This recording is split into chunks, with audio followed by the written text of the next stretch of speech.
आता कसली पंचायत आहे. हेडव तर चालू केला बी नाही, नुसतंच कॅमेरा चालू केला ना बोलत बसली मी. काय करावं डोक्यातलं विचारायचं बघा. तर बांगडी माझी फुटलेली आहे, बघू शकताय, चिरली. तर बघू शकताय ईट भट्टीत त्या मालकीनीने मला गोट दिलं तर पूर्ण खूप चिरलेला. किती दिवस घालते अजून पण जाईल 4-5 महिने.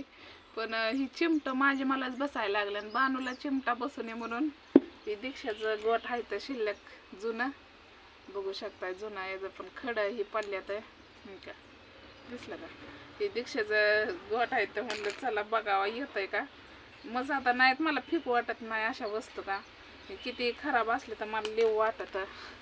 पण त्या मालकीनीने दिलं तर माझं चिखलात गोट फुटलं होतं ना, तर म्हणले धरा ताई म्हणले गोट म्हणले घाला म्हणले माझ्याकडे आहे तर आलं बाय बरोबर परफेक्ट. बघू शकते. काय करावं गोटशिवाय मला बांगड्याची सवय नाही, त्यामुळं मला गोट आवडते तर घालायला. आणि मेन कारण तुम्हाला एक सांगते की बानूची वाढली आता कठीण, वल्लाची बी वाढली कठीण. आमच्या गावात न्हावी असं आहे की त्याला सांगून 4-5 आता त्यांची मुलगी म्हणजे त्यांच्या बहिणीची सूनबाई माझा हेड्याव बघते त्या. पण त्यांना पण मी 1000 वेळा मी हेड्याव जुन्या पण हेड्यामध्ये लय वेळा म्हणलेली, पण त्या सांगून पण येत नाहीत. काय करावं, येतच नाही ती. त्यांना आधीच महिनाभर सांगावं लागतंय 4-5 वेळा, एकदाच नाही सारखं दिसलं की सांगावं लागतंय. आज अजून उद्या उद्या परवा असेच करते ती. आणि मग ते बानूचे कठीण पाक तिला गरम होतं या, आणि ती सारखी झोपून असल्यामुळं मग कठीण आपण करतो ना तिची. मग मी म्हणलं बाई म्हणलं लेकरासाठी तर येत जावं म्हणलं, पण ती काही येत नाही. तर येत्यात पण लय उशिराने येतात, जेव्हा पाहिजे तेव्हा येत नाहीत ते. मग मी असं म्हणलं की ते मिशन नाही का भेटत तसली कसली काय म्हणतात त्याला नाव असते कुणाच ठाव, तर घातलं बघा गोटम्या. बघू शकता हे काय पाक चिरला होता, काय सांगावं तुम्हाला कुठं गेला.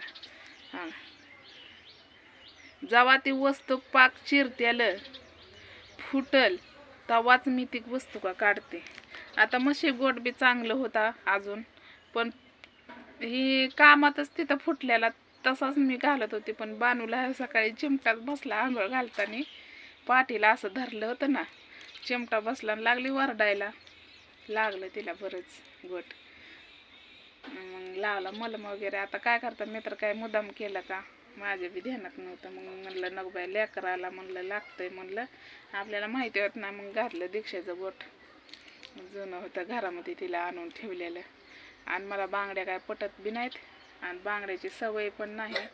आता पनवेलच्या ताईंना बांगड्या दीक्षाला सट नाही का निळा दिलेला, मग तिनं तसंच ठेवलाय साडीवर ड्रेसवर घालायला. निळा पण ड्रेस आहे ना तिला, मग तिला पण साडी एक निळी अशी पाठवली सुंदर, तुम्हाला तर माहिती आहे दाखवले मी.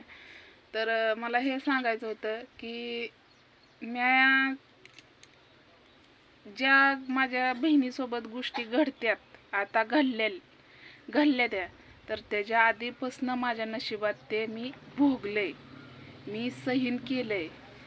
काय म्हणतात लय मी इतकं सहन केलंय, माझ्यासारखं सहन कुणीच केलं नाही. मला पण वाटतं की मुलींचा बाप पुरीं संग असावा, त्यांना बाप म्हणा छाया असावा. मला पण वाटतं, मी पण लय विचार करते. पण विचार करून का नाही ते माणूसच आपल्याला साथ देऊ शकत नाही. त्या माणसावर आपण विश्वासच ठेवू शकत नाही.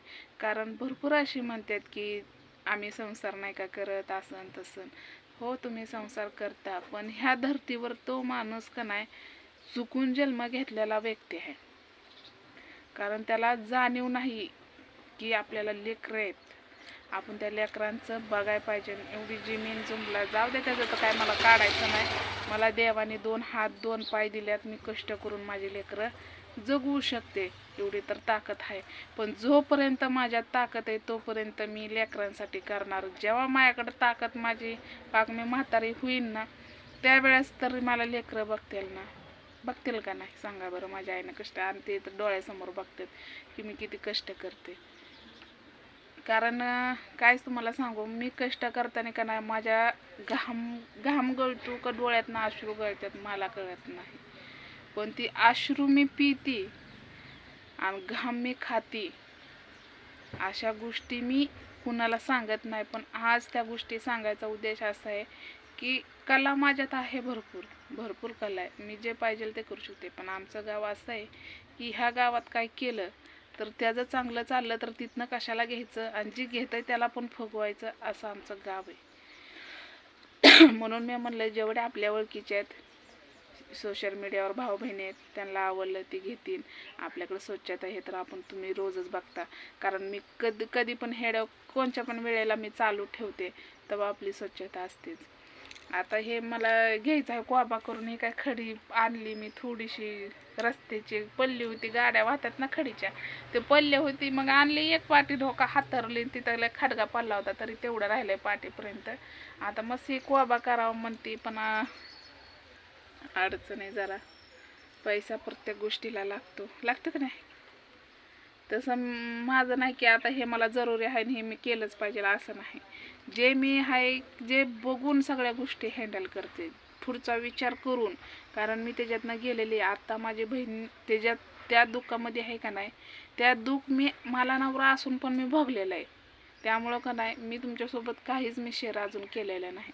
अजून त्याची इज्जत पण मी काढली नाही. का तो जगतोय, जगू द्या. तो आपल्याला बघत नाही तर त्याची इज्जत तर काढण्याची काय आपल्याला हे म्हणजे त्याचं काय म्हणतात ना, ती त्याची इज्जत काढून पण त्याला इज्जत नसलेल्या माणसाला इज्जत काढून उपयोग आहे का. त्यामुळं का नाही मी त्याच्या काही गोष्टी थोड्या थोड्या सांगितलेल्या, बाकीचं एवढं काही सांगितलं नाही. तसं मी टिंबुर्णीत जाते पण कुणाची हिंमत होत नाही माझ्यासमोर यायची, बोलायची. तर चला, हेड्या वावल असलं तर नक्कीच लाईक करा आणि तसा शेअर पण करत जावा.